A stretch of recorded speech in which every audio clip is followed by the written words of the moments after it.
With Death Race 2000, you were given the opportunity to make an R-rated movie, and you had these scenes that were so brutal and so awesome, and everybody cheered. I want to know, how did you take that experience and the feeling you got from the audience and sort of evolve that into the Resident Evil series, coming back into it for the first time since number one?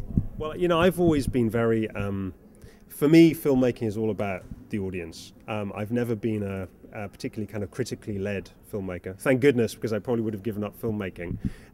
For me, it's all about how did the audience respond to the film. And I make the kind of movies where, they're designed for people to laugh and to be really scared and then to really cheer during the action moments.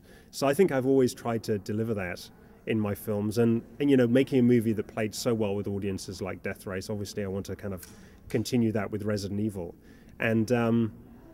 And I felt with Death Race, as a filmmaker, I was kind of upping my game, and I felt that's what we needed to do with Resident Evil as well, was we needed to, if we were going to make another Resident Evil movie, it needed to be the biggest and the best Resident Evil yet. The movie needed to make a big leap forward.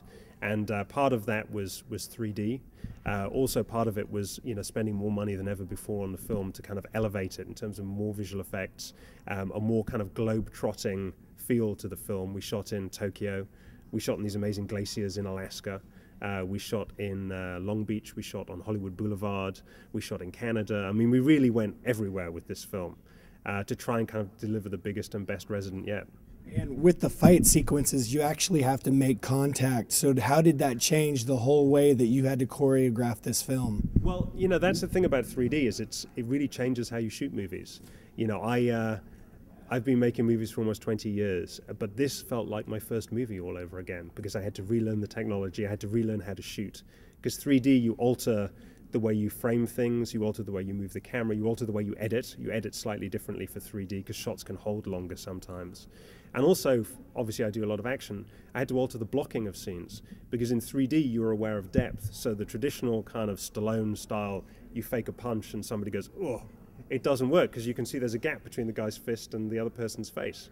So now you have to hit people and you have to develop fight scenes where you make contact. So, as bad as I felt as a director and as a husband sending Mila home with bruises every night from the past Resident Evil movies, I felt even worse on this one because you're going to have a fight scene, you really have to beat the hell out of people. Well, do you think that's going to create a new breed of actor or actress who is able to take a punch? I mean, are they going to start to figure out that they need to learn how to do this? Well, listen, I've been very privileged to work with Mila, who is really, the most amazing combination of a terrific actress, the most glamorous-looking supermodel, and also a Hong Kong stuntman, all rolled into one. So she's always been at that level where, she's been so committed to the action and to the physical aspects of the filmmaking that, I'm not kidding when I say she comes home with bruises every night. I mean, her body is covered in black and blue.